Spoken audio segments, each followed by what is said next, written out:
Do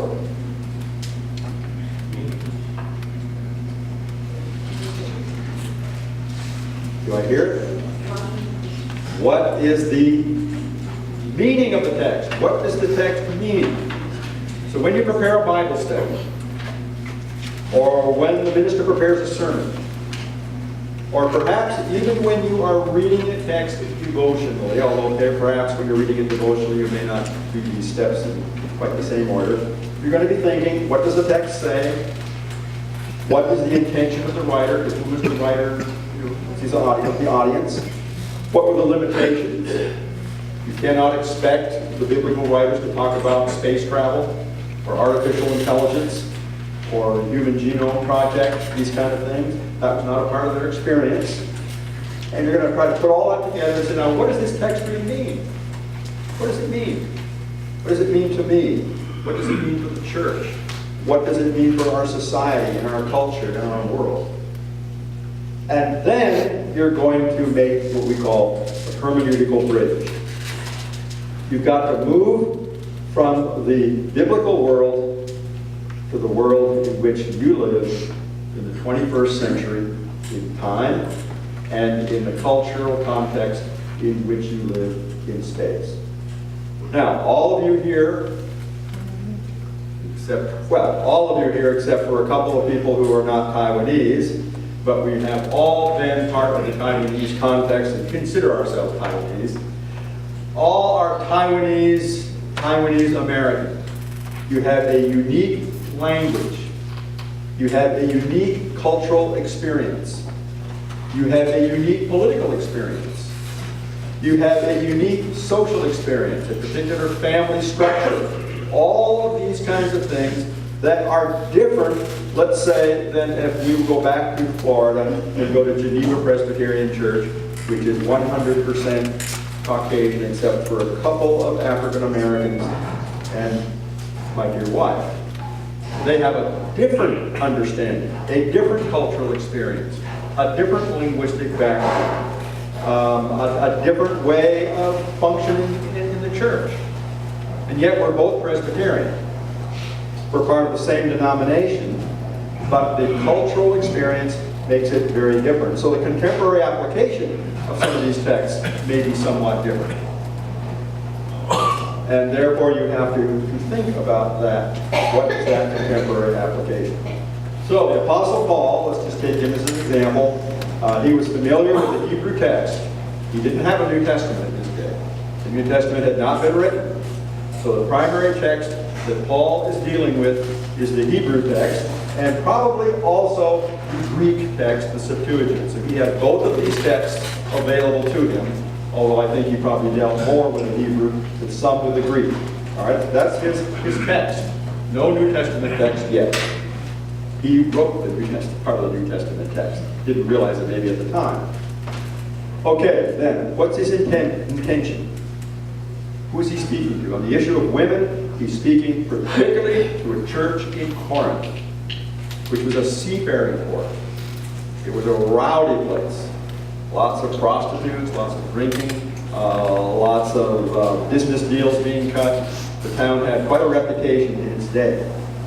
And he was writing to that church specifically about the issue of order in the church. And if you go back and read, they have all kinds of problems. People were getting drunk at communion because they used real wine. People were committing all kinds of sexual immorality because it was all around them in the culture.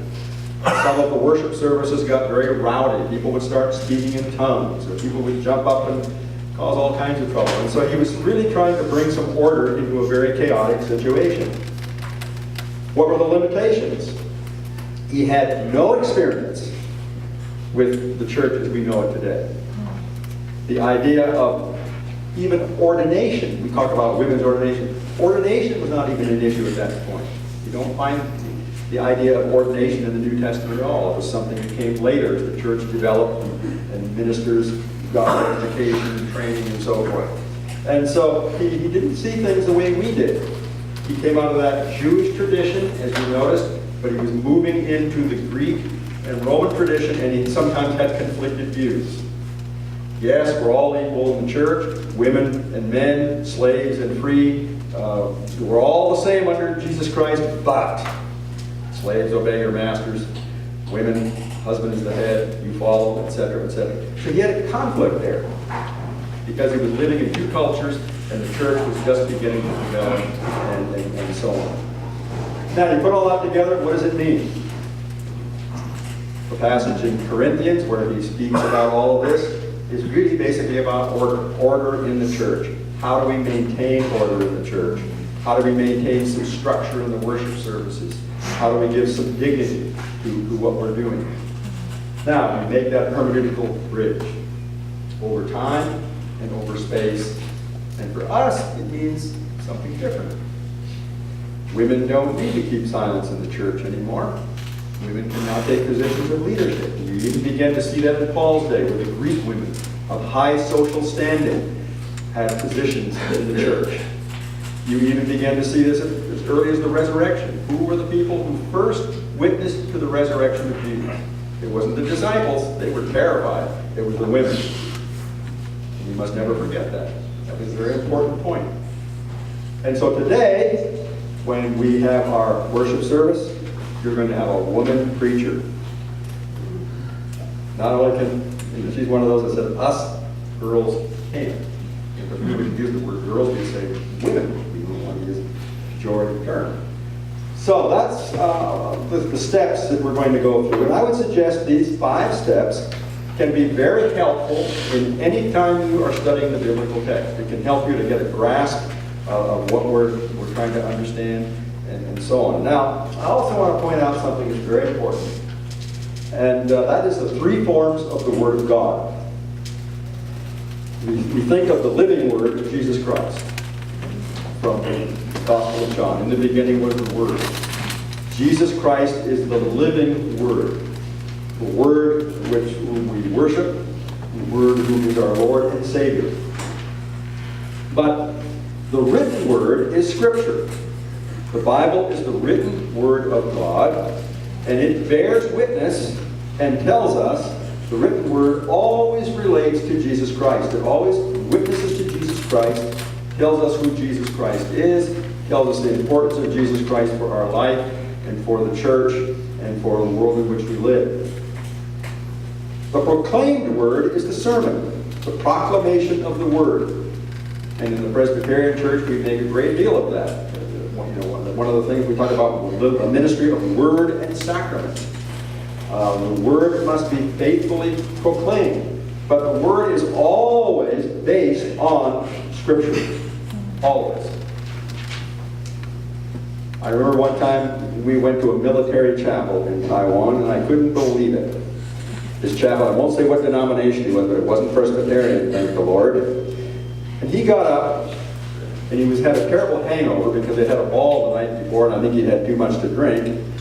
He read some verse of Scripture and then proceeded for the whole sermon just to talk about his experience at the ball the night before.